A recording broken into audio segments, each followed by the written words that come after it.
Hello, my name is Mike Vitagliano, or Mike V, as many people call me, and welcome to the Startup Evangelist. I appreciate you stopping by my channel.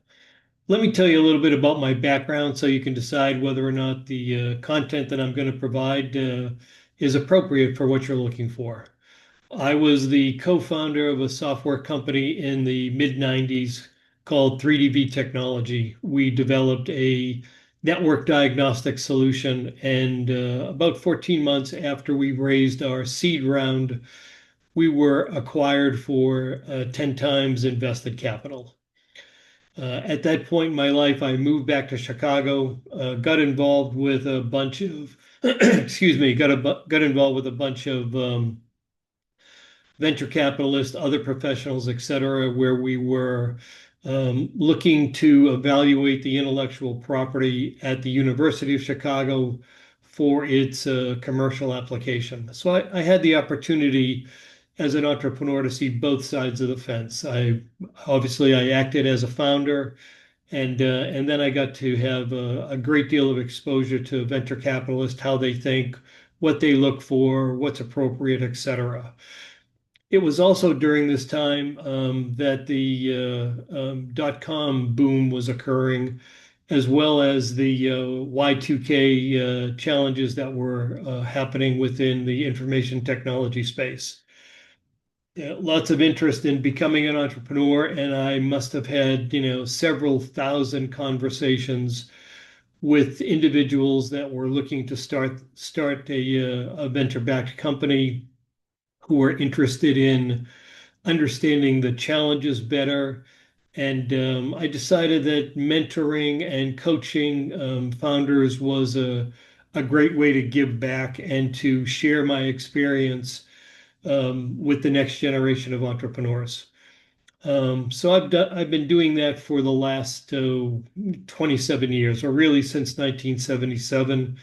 I'm sorry, 1997, and I continue to do it up to this day.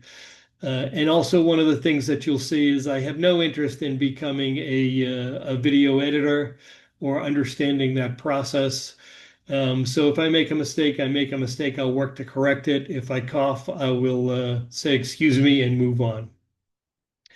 Um, I have, written a couple of books. I've interviewed several hundred successful founding teams. I've probably mentored in excess of 1,000 founding teams over the years, and I find this to be a very rewarding experience.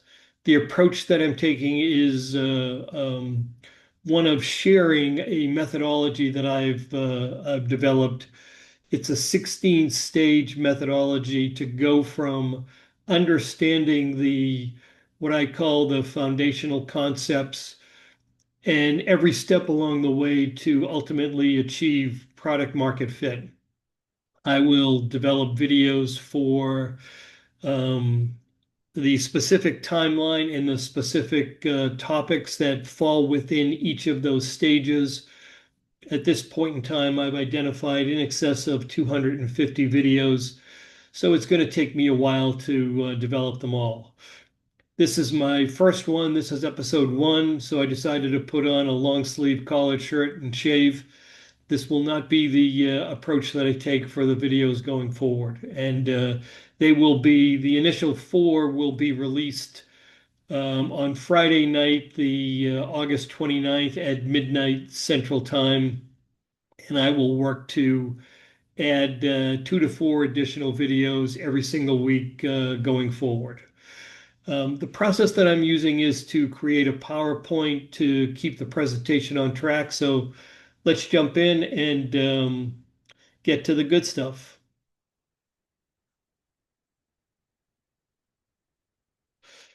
So we've covered my background and what the channel's goals are.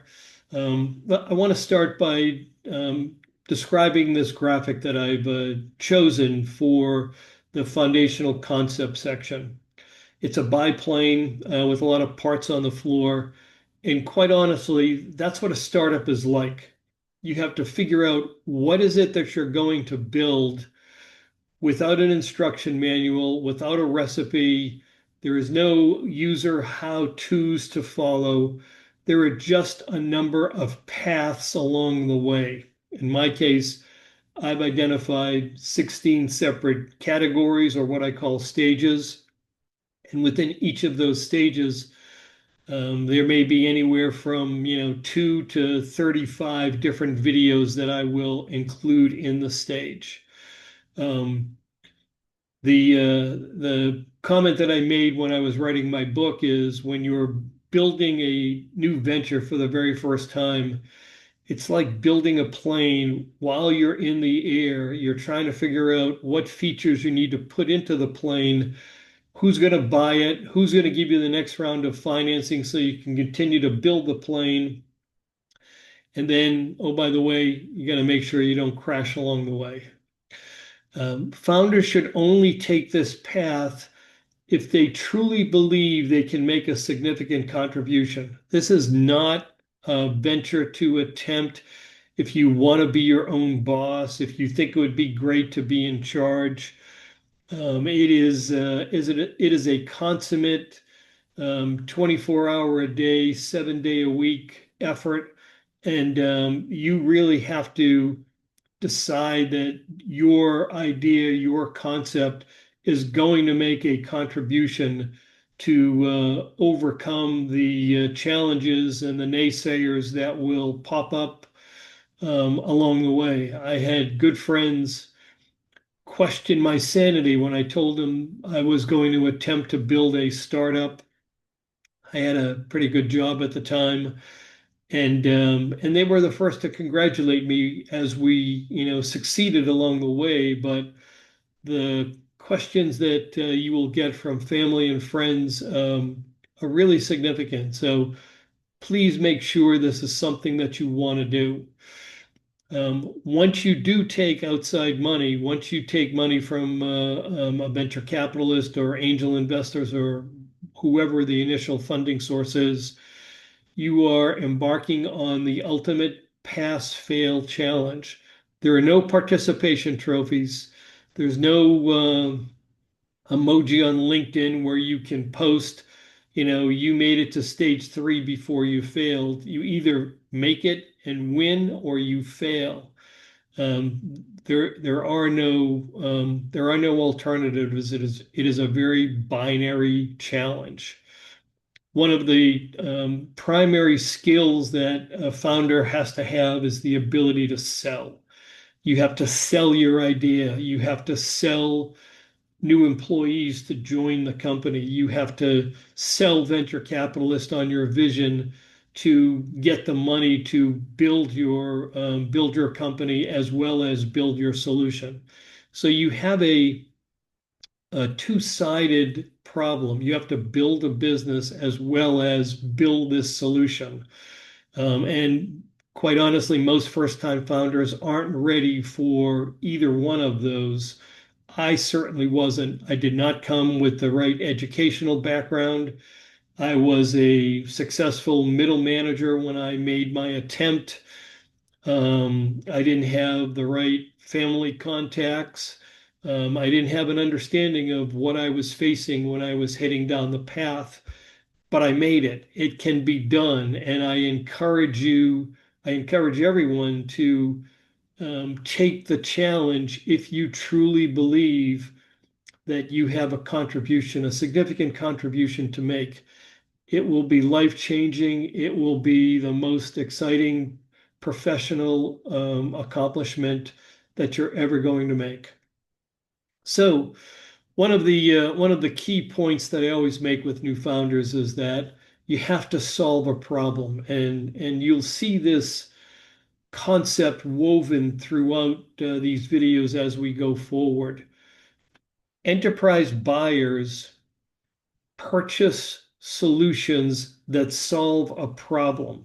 They start every day with a priority list of problems that they have and that they're looking to solve. They do not wake up and say, let me go buy this new technology because it's cool. So don't focus on the technology, don't focus on the solution, focus on the problem and then introduce the solution to the problem that is going to provide enhanced outcomes for that enterprise buyer. It's typically the case that it's the easiest thing in the world for the enterprise buyer to do is nothing. They already have people, processes, and technology in place. They're already getting the job done. So buying a new solution, especially from a startup, has to provide them with enhanced outcomes. There's a lot of, ad hoc information around where it states that the buyer is looking for a 4x or better improvement over their current state. So again, providing a solution that is, cool technology is not going to endear you to those enterprise buyers. Ultimately, the pitch deck that you put together is a representation of all of the co-founder decisions and assumptions. There are lots of posts on LinkedIn where they talk about, the only pitch deck that you will ever need. It's wrong. It's not the pitch deck, it's all of the decisions and assumptions that you have to put into the pitch deck. And in fact, in this foundational concept section, I've had well over 30 videos, and these are just concepts that you should be aware of as you head down this path. And then in stage two, we'll actually start to talk about how do you find a problem to solve and how do you create a solution and build a team, etc. There's a concept that it took me a long time to figure out. I call it the 5% variance and the impact that it has. So let's imagine there was a time that you wanted to fly maybe on a biplane from Seattle to Miami, Florida, the diagonal across the United States. And when a biplane existed, there was no radar. So the pilot had to make decisions along the way, use landmarks and try to figure out were they still on the proper path to get to Miami. If they were only off by 5%, that variance meant that they missed by 30 miles in either direction.